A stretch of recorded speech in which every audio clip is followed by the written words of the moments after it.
শ্রীমদ্ ভগবদ গীতা গীতা একাদশ অধ্যায় বিশ্বরূপ দর্শন যোগ শ্লোক সংখ্যা 33তম ও 34তম। এই শ্লোকের সম্পূর্ণ বিস্তারিত ব্যাখ্যা। তস্মাত্তমুত্তিষ্ঠ যশো লভস্য জিত্বা শত্রুন্ন ভুঙ্ক্ষ রাজ্যং সমৃদ্ধম ময়ৈবৈতে নিহতাঃ পূর্বমেব নিমিত্তমাত্রং ভব সব্যসাচিনো। অতএব তুমি যুদ্ধ করার জন্য উত্থিত হও, যশ লাভ করো এবং শত্রুদের পরাজিত করে সমৃদ্ধশালী রাজ্য ভোগ করো। আমার দ্বারা এরা পূর্বেই নিহত হয়েছে। হে সব্যসাচী, তুমি নিমিত্ত মাত্র হও। শ্রীকৃষ্ণ বলেন, তার ইচ্ছা কৌরবদের বিনাশ হোক এবং পাণ্ডবরা ধর্মের মর্যাদা অনুযায়ী হস্তিনাপুর শাসন করুক। অন্যায়কারীর বিনাশ এবং ন্যায়ের বিজয়কে তিনি যুদ্ধের ফলাফল হিসাবে আগেই নির্ধারণ করেছেন।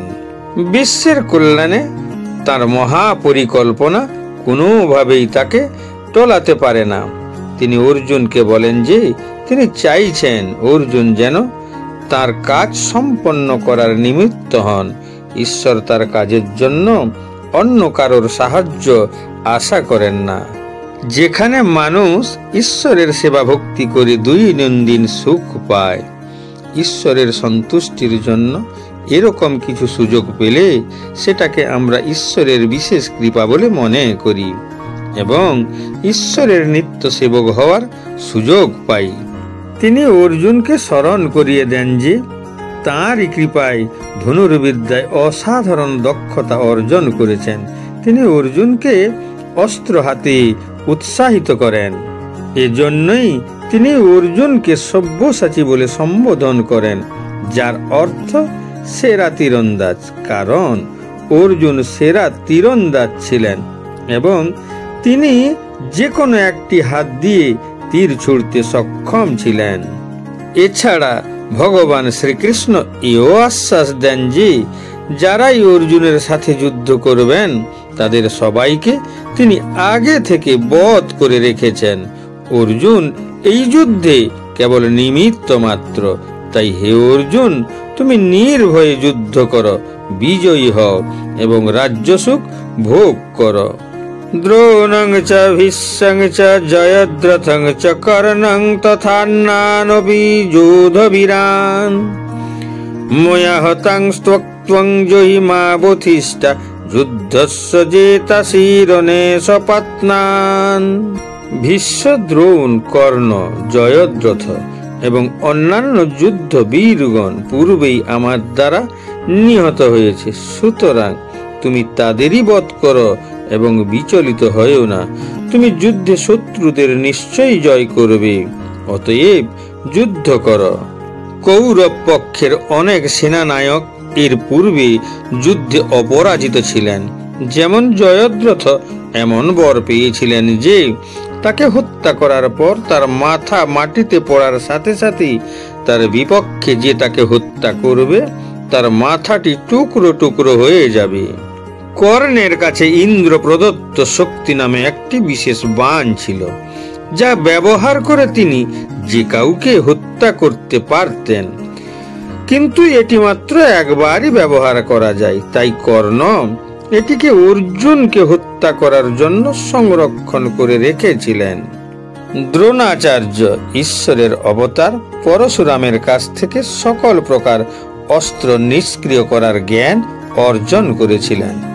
ভীষ্ম পিতামহের ইচ্ছা মৃত্যুর বর ছিল এবং তিনি নিজের মৃত্যুর সময় এবং স্থান নিজেই নির্ধারণ করতে সক্ষম ছিলেন। কিন্তু ঈশ্বর যদি যুদ্ধে কাউকে হত্যা করতে চান তবে কেউ তাকে বাঁচাতে পারে না। যেমন বলা হয়েছে, বিন্ধান ইন্ধন পাইয়ে সাগর জুদাইন নীর হরাই উপস কুবের ঘর যে বিপক্ষ রঘুবীর। অর্থাৎ ভগবান রাম যদি কারো বিরুদ্ধ হওয়ার সিদ্ধান্ত নেন তবে তুমি সম্ভবত বিন্ধ্যাচল বনে গিয়ে থাকলেও জ্বালানির জন্য কাঠ পাবে না। তুমি সমুদ্রের তীরে বাস করলেও তোমার প্রয়োজনের জন্য জল পাবে না। ধন সম্পদের দেবতা কুবেরের গৃহে বাস করলেও ভোজনের জন্য খাবার পাবে না। ঈশ্বর যদি কাউকে হত্যা করার সংকল্প নেন, সে মৃত্যুর হাত থেকে বাঁচার জন্য যতই কঠোর নিরাপত্তার ব্যবস্থা করুক না কেন, মৃত্যুর হাত থেকে তাকে কেউ রক্ষা করতে পারে না। একইভাবে শ্রীকৃষ্ণ বলছেন যে তিনি অনেক পূর্বে এই যুদ্ধের ফলাফল নির্ধারণ করে রেখেছেন, কিন্তু তিনি চান যে অর্জুন তার লক্ষ্য পূরণের মাধ্যম হয়ে উঠুক। ভক্তরা যেভাবে স্তুতি গেয়ে ঈশ্বরকে মহিমান্বিত করে, একইভাবে ভগবানের স্বভাব হলো তার ভক্তের প্রশংসা করা।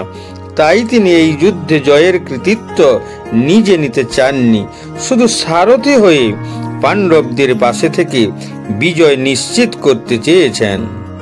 একইভাবে আধ্যাত্মিক জীবনেও রাগ, লোভ, ঈর্ষা, লালসা, অহং ইত্যাদির মতো মানসিক ব্যাধিগুলিকে নিয়ন্ত্রণ করতে না পারলে ঈশ্বর দর্শন অভিলাষীরা প্রায়শই নিরুৎসাহিত হয়ে পড়েন। তাই তাদের গুরু তাদেরকে উৎসাহিত করে বলেন, হে বৎস, নিরুৎসাহিত হয়েও না, উঠে দাঁড়াও, এই মানসিক ব্যাধিগুলির মোকাবেলা করো, ইন্দ্রিয়ের বিরুদ্ধে যুদ্ধ করো, তাহলেই তুমি তোমার মনের শত্রুর উপর বিজয়ী হতে পারবে, কারণ ঈশ্বর চান তুমি বিজয়ী হও। মানুষের প্রচেষ্টা নিছকই একটি উপায় মাত্র। যদি ঈশ্বর তার কৃপা না করেন, তবে আমাদের শত প্রচেষ্টা বিফল হবে। আমাদের সাফল্য একমাত্র ঈশ্বরই নিশ্চিত করেন। তাই আমাদের উচিত ঈশ্বরের উপর ভরসা রেখে প্রচেষ্টার মাধ্যমে কর্মে এগিয়ে যাওয়া, যাকে বলা হয় নিষ্কাম কর্ম।